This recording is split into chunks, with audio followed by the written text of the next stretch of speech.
جانتے ہو جب اللہ کسی انسان کا بہترین وقت لانے کا ارادہ کرتا ہے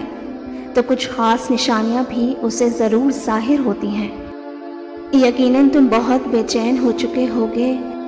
کہ آخر کب اللہ میرے ان حالات کو بدلے گا اور بہتری کے اسباب ڈھونڈ رہے ہوگے۔ تو یاد رکھو اللہ تمہیں کچھ ایسے سائنس ایسی نشانیاں بھی ضرور ظاہر کرتا ہے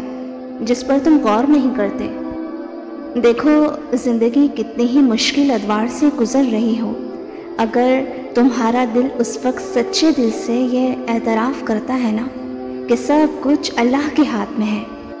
اور اللہ کے اذن سے مشکل آتی ہے اور اسی کے حکم سے ٹل جاتی ہے،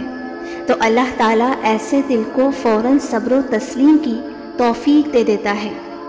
اور اسے وہ حوصلہ، وہ ہمت، وہ طاقت بخشتا ہے کہ جس سے اس کے حالات بہتری کی طرف چل پڑتے ہیں۔ سنو، اگر تم مایہ ناز زندگی جینا چاہتے ہو نا، کوئی خاص زندگی جینا چاہتے ہو،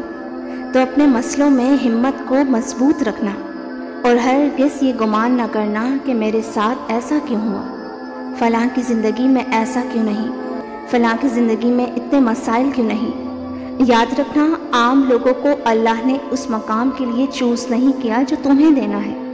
کیونکہ تم کسی بڑی چیز کے لیے بنے ہو، کسی بڑی منزل کے لیے بنے ہو۔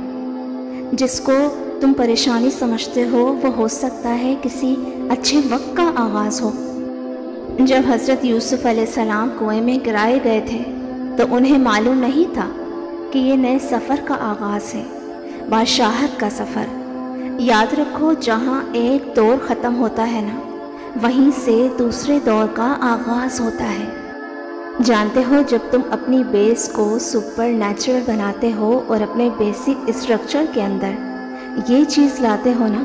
کہ اللہ ہی سنبھالے گا،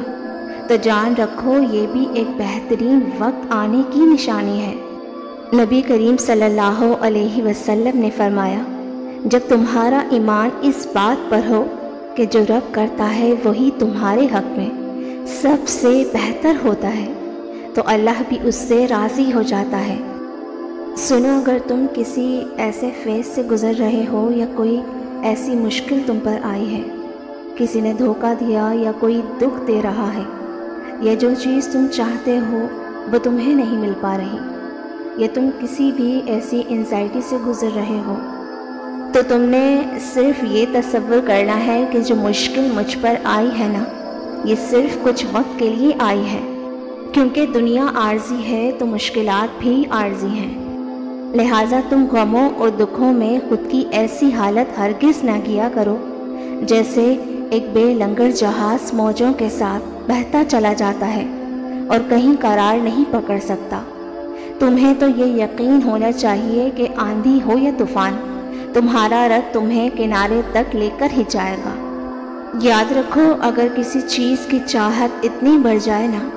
کہ تم اپنی زندگی میں موجود دوسری چیزوں سے غافل ہو کر اپنا ہوش کھو بیٹھو،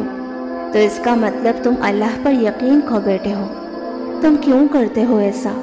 جبکہ قرآن تو کہتا ہے کہ وہ اللہ ہی تو ہے جو اپنے بندے پر صاف صاف آیتیں نازل کر رہا ہے تاکہ تمہیں تاریکیوں سے نکال کر روشنی میں لے آئے، اور حقیقت یہ ہے کہ اللہ تم پر نہایت شفیق اور مہربان ہے۔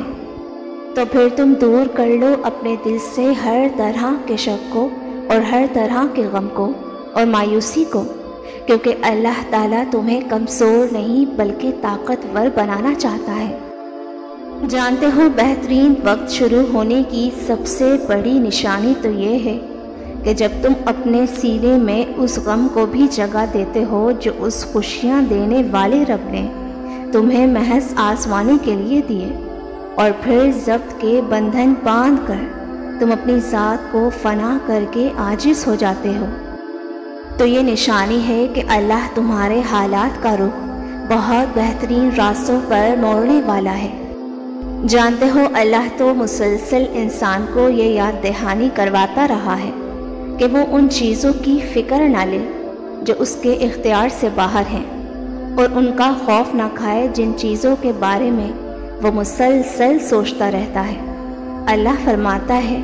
کہ اپنی سوچوں کو اندیشوں سے پاک رکھو میں ہر چیز پر قدرت رکھتا ہوں۔ سنو، تم غموں پر مضطرب نہ ہو بلکہ خود کو ضبط کرنے کا عادی بناؤ، تو اللہ بھی تمہیں وہ طاقت عطا فرمائے گا جو تمہارے بہترین وقت کو شروع کرنے کا سبب بنے گا، اور پھر تمہیں وہ سب عطا ہوگا جو تم نے کاتب تقدیر سے مانگا ہے۔ اللہ تمہاری چاہتوں کے وہ سارے خزانے تمہاری جھولی میں بھر دے گا جس کے تم منتظر ہو۔ وہ رحمان بہتر کو بھی بہترین کر کے نواز دے گا۔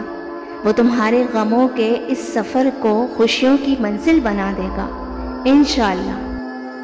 اور ساتھ ہی میں ان تمام ویورز کے لیے بہت دل سے دعا گو ہوں جنہوں نے مجھ سے کامنٹس میں دعا کی ریکویسٹ کی۔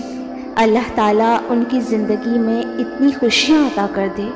کہ یہ دل پھر کبھی کسی دکھ کا شکار نہ ہو۔ اللہ تعالیٰ آپ کی مانگی ایک ایک دعا پر اپنا کن فرما دے، آمین۔